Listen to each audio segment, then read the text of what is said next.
Welcome to PFF at Night. I'm Doug Kyed, joined by Ari Meirov and Brad Spielberger. Ari, how are you doing on this warm and sunny, at least where I am, Wednesday?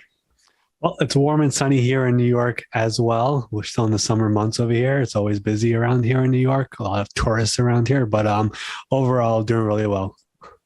Brad, how you doing? I'm doing great. I was saying pre-show, I got it's not just a blank white wall anymore. I got one more over here in the corner that needs to go up, but trying to bring some energy to the show with my backdrop. Spice it up a little bit. I like that. Well, the biggest news, I guess, that's going to actually become official today that was reported yesterday is that New England Patriots finally traded N'Keal Harry to the Chicago Bears. It's for a 2024 7th-round pick.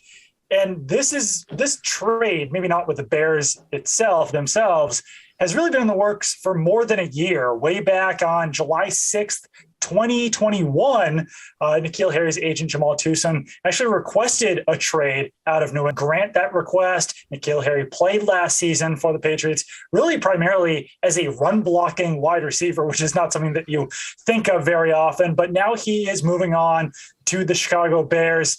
Brad, I guess as the resident Bears fan here, I'll get your reaction on the trade and the fit for N'Keal Harry first.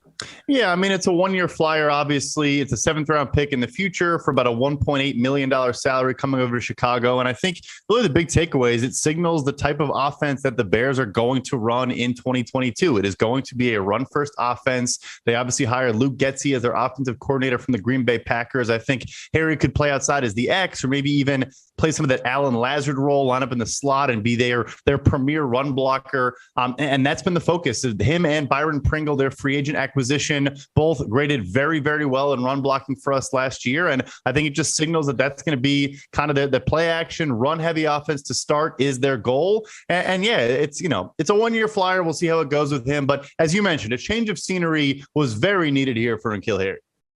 Yeah, N'Keal Harry, I wrote a piece about N'Keal Harry and sort of what went wrong for him in New England. Check that out at PFF.com. But just to kind of highlight some of the things from that article, I mean, N'Keal Harry was the first wide receiver that Bill Belichick had taken in the first round since coming to the New England Patriots way back in 2000.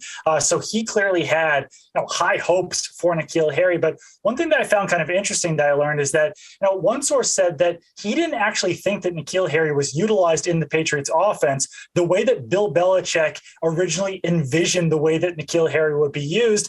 And part of that is that Bill Belichick was focusing so much on the defense and was Josh McDaniels focusing more on the offense that, they really weren't letting N'Keal Harry make those jump ball plays, those contested catches that he was making at Arizona State. And N'Keal Harry, he's a big wide receiver, good vertical leap, but not the fastest guy, never got that much separation in college or in the NFL. So I'm curious to see if he does get utilized the way that, he hoped to be used, that maybe Bill Belichick originally envisioned that he would be used in New England. But Ari, just as far as the fit goes in Chicago, I mean, the Bears were the 32nd ranked wide receiver core in the NFL in our wide receiver core rankings. I think Ben Lindsay put that together. So, I mean, as far as a place where he might actually get some playing time, you couldn't really ask for a better spot for him, right?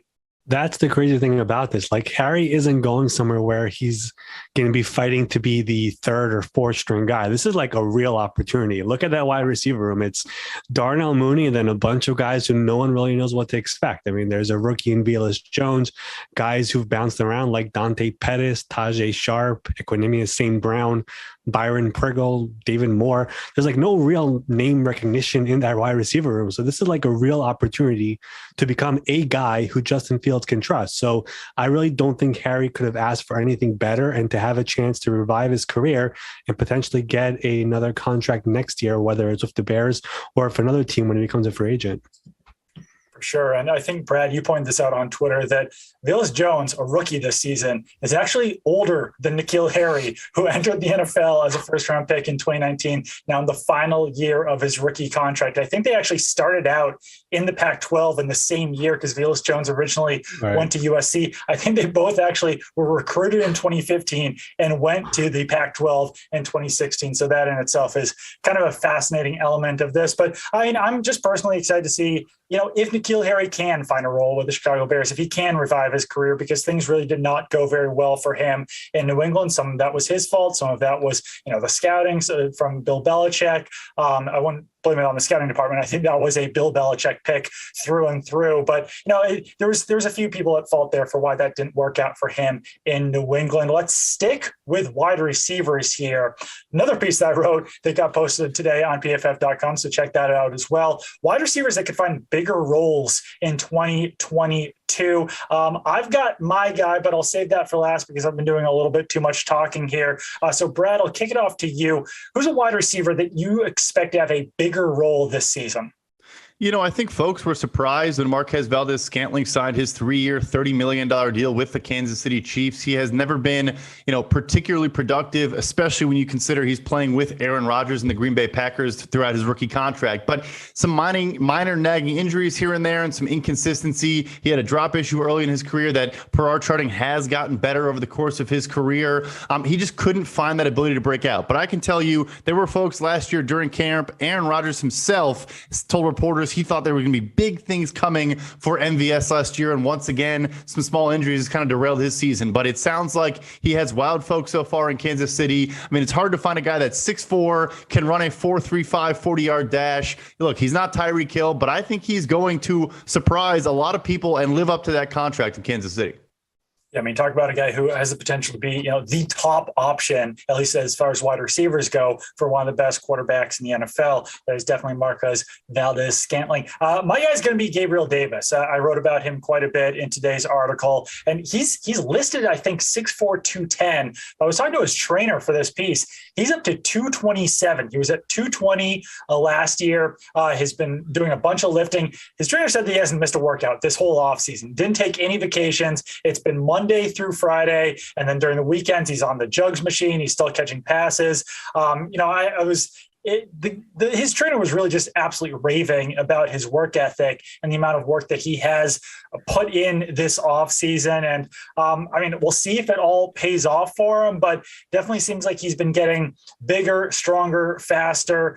His trainer was even saying that, there's been times that he's had to go to a golf tournament for a teammate, or at the Super Bowl, I think he did some media, and he was basically just like itching to get back into the training facility. So like I said, this is the time of year when you find out that everyone's in the best shape of their lives, but it certainly seems like Gabriel Davis has been putting in the work, and he certainly finished the 2021 season on a high note with a 200-yard, 4-touchdown performance in a playoff loss to the Kansas City Chiefs. But Ari, who's your guy? Who's your wide receiver you expect to have a bigger role this season?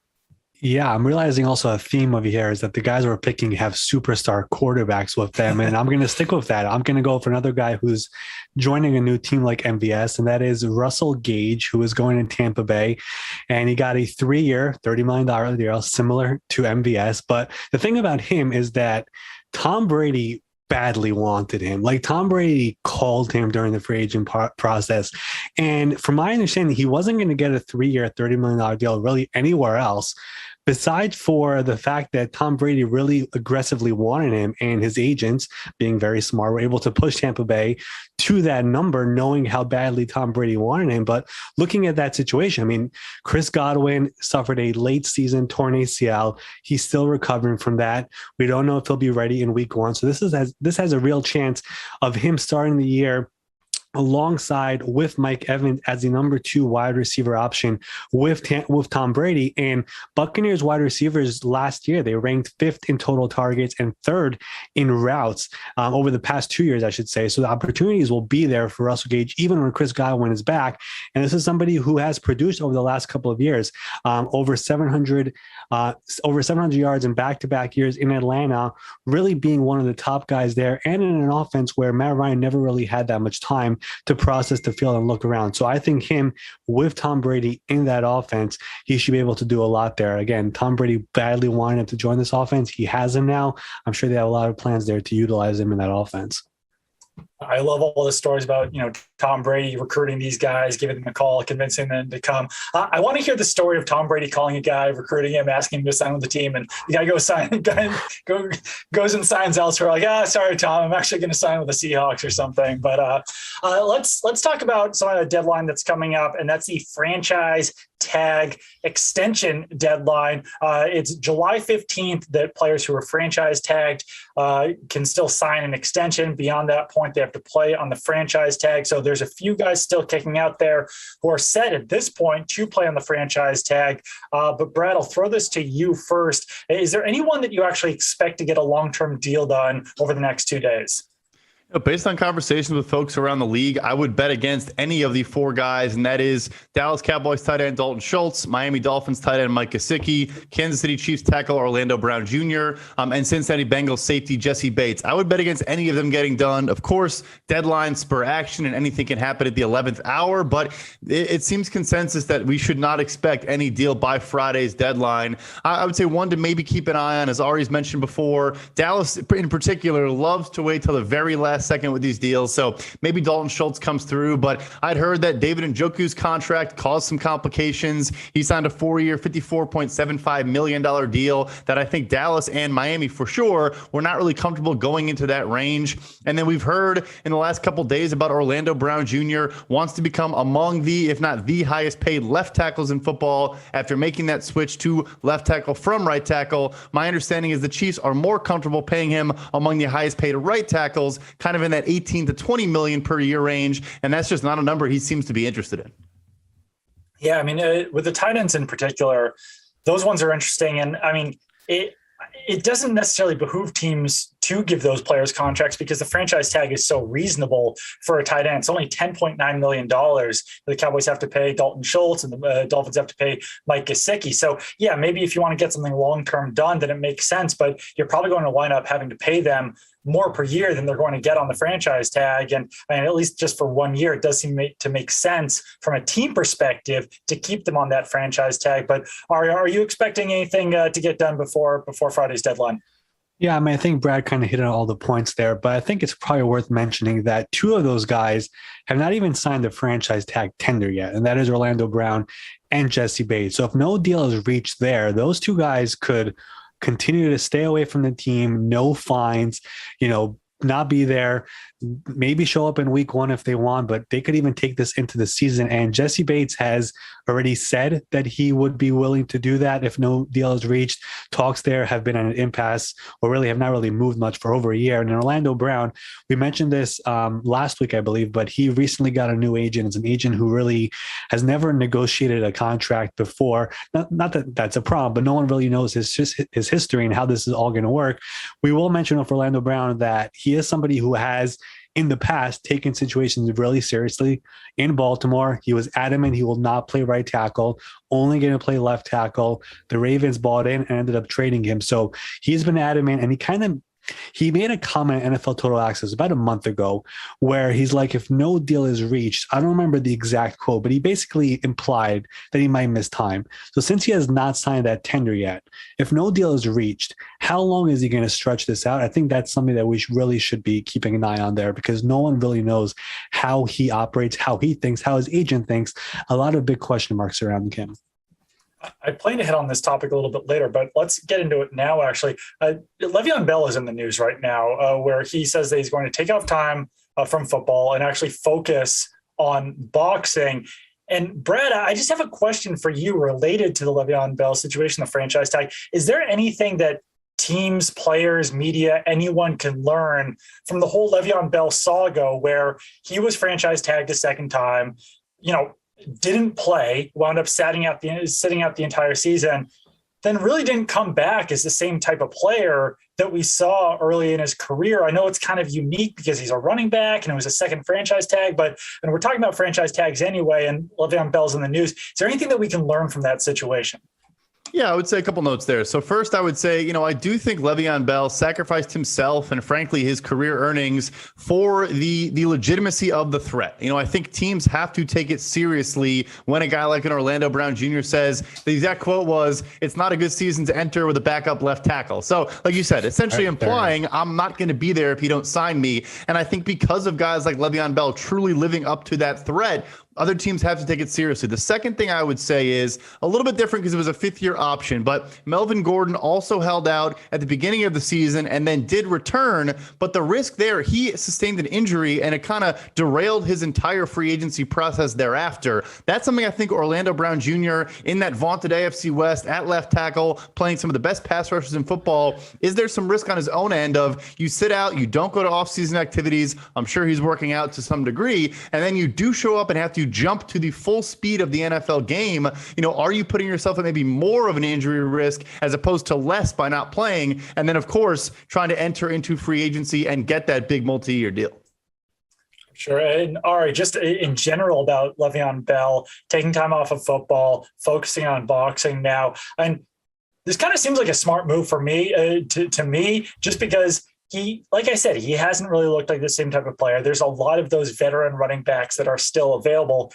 It's probably a good chance that he's going to make more money doing the boxing than he would have been playing football at this point, right?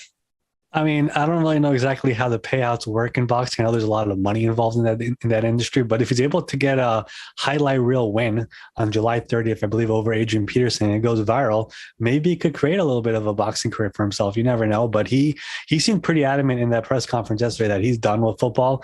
Adrian Peterson actually got the same question, said he still wants to continue playing football. That didn't get much attention though, but that's the reality of it. But let me just add one more thing on the question you asked, Brad. I think it is noteworthy to mention that with Bell, James Conner produced after. With Melvin Gordon, Austin Eckler produced.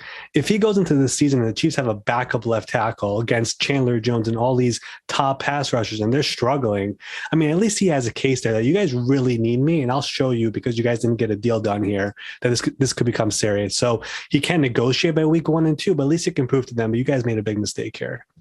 It would be curious to see what the Chiefs do in the situation that Orlando Brown wouldn't report. I think it was our coworker Eric Eager, some other people mentioned that, there's a possibility that Joe Thuney could fill in at left tackle. And that's something that he did last season with the Chiefs with some success. He did a little bit with the Patriots playing tackle as well. He actually also played center with the Patriots too. I don't think that's a situation where you want to go into a full season with Joe Thuney at left tackle. But if he only has to fill in for a few games there, then there's definitely worse options that you could have. Let's talk about a quarterback situation, one of the few quarterback controversies around the NFL right now, and that's in Carolina. You've got Baker Mayfield, just acquired from the Cleveland Browns, and Sam Darnold still on the Carolina Panthers. Sam Darnold playing on that fifth-year option. Baker Mayfield making a little bit less money, and the Panthers are saying that it's going to be a quarterback competition there. And I mean, if you look at their PFF grades since they entered the NFL in 2018, this doesn't seem like it will be a very close competition to me. Baker Mayfield, 18th among 62 quarterbacks, minimum 500 offensive snaps with an 84.0 PFF grade. Sam Darnold, 51st with a 60.9 PFF grade. So that is really not even close to me. I mean, they can say all they want about how this is a quarterback competition, but I mean, on paper, this really doesn't seem close between Baker Mayfield and Sam Darnold. Brad, what do you make of what they're saying, at least publicly here? Yeah, I think you have to stick with that line. And to a degree, you sometimes look at the investment and the fact that Carolina gave a future conditional 5th-round pick and then is going to pay Baker Mayfield only $5 million in salary. That doesn't suggest that it's, an obvious we're going to go to Baker Mayfield. But you would still assume the fact they made this trade after adding Matt Corral in the draft, trading up in the 3rd round to get him and having Darnold, they might not even be comfortable with Darnold being a bridge to Matt Corral potentially starting the second half of the season. So I think it would lean in Mayfield's favor for now. I think you have to keep that company line and keep everyone motivated. I think it's funny, too. I mean, these guys have to know each other very well. They probably went to the combine and all these off-season events during that 2018 draft, the build-up to the draft class. They probably know each other and each other's game and strengths and weaknesses pretty well.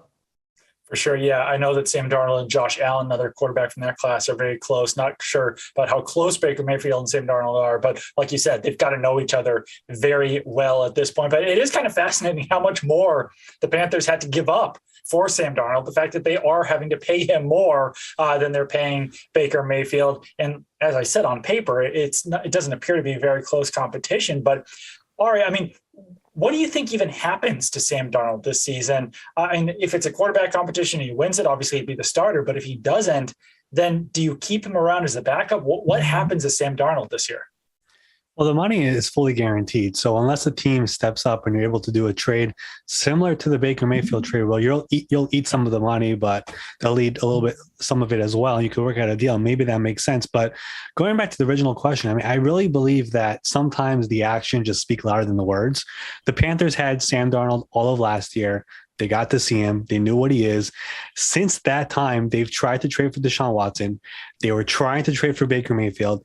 They worked out all the draft quarterbacks. There were rumors about Kenny Pickett. They traded up for Matt Corral. They traded for Baker Mayfield. I mean, they've made all these quarterback moves. I mean, like, they've done so much other quarterback moves. I mean, in my eyes, this is Baker Mayfield's job to lose. Like, for people who say he has less time to learn a playbook, Baker made a great point yesterday in the press conference. I've had 4 different head coaches and a billion different coordinators already. It's nothing new to him. So I think it's Baker's job to lose. I agree with Brad. I think they have to say that to motivate everybody, but Baker would have to be just god awful in training camp for something crazy to happen for him not to be the starting quarterback. Yeah, some sort of injury, or maybe, if the shoulder doesn't look right, something crazy would have to happen, I think, for him to not have that starting job. Let's stick with quarterbacks and talk about Trey Lance, 49ers prospective starter in 2022. 49ers legend Jerry Rice has certainly been talking up Trey Lance. During the spring, there was some concerns about arm fatigue with Trey Lance, and Brendan Ayuk, 49ers wide receiver, made some jokes on Instagram about that, saying that now after 3 passes, he had to sit out because of the arm fatigue. Personally, I've talked to some people around the 49ers organization. I'm not sure exactly what the level of confidence is in Trey Lance, just simply because we haven't seen that much of him as an NFL quarterback. But I will say that, based on what I heard out of San Francisco, he was getting better and better and better as the spring sessions went along. One of his best practices was late in the spring session. So, I mean, I guess this is another thing where actions speak louder than words. And when the 49ers do actually eventually trade Jimmy Garoppolo, then that will officially hand this job to Trey Lance. I will say that until that happens, though, there will be some questions about what will happen if Jimmy Garoppolo winds up staying on the 49ers roster into the season, and what would happen if Trey Lance struggled, or what would happen if Jimmy Garoppolo looks better in the preseason, something like that. But I will say that at this point, at least from what I've heard from the 49ers, is that he has impressed. I haven't heard the concerns about arm fatigue. They might be real, they might not. It's just not simply what I've heard. But Ari, what are your expectations for Trey Lance this season? Yeah, I mean, the thing about Trey Lance and why it's kind of important to let this all play out instead of overreacting to every little thing is this is a guy who has barely played football, not just like last year, but even going back the year before that in North Dakota State, where he basically missed the entire 2020 because of COVID, and he only had 1 game. So he doesn't play at all in college that last year, doesn't play much his rookie year. And now really the issue for him is going to have all these really sky high expectation because the 49ers traded their house to get him, and they're coming off a year where they made the NFC Championship game. So that's going to have a lot of pressure on him. And Jimmy is still on the roster for now. The reason why I've consistently said that I don't think Jimmy will be on this roster is because that locker room loves Jimmy. And if Trey does have those struggles to open up the year, you can imagine the chatter going around in the locker room about maybe we need Jimmy back as the starter. So this is going to be his team. I kind of have wondered also, where is all this negative stuff even coming from? Because it isn't even like from your standard NFL reporters, not even from the beat reporters from the team. It's really coming out of left field. So I just believe like we got to take a bit of a step back and let this all play out. I think the 49ers have to be all in with him considering what they gave up for him, but let the guy play and let's see what he can do, because it really has been a while since we've seen him on a football field playing with actual football players, with defenders running at him and trying to sack him and stuff. So it's been a while. So let it all play out before everyone overreacts the way they've been over these last few months.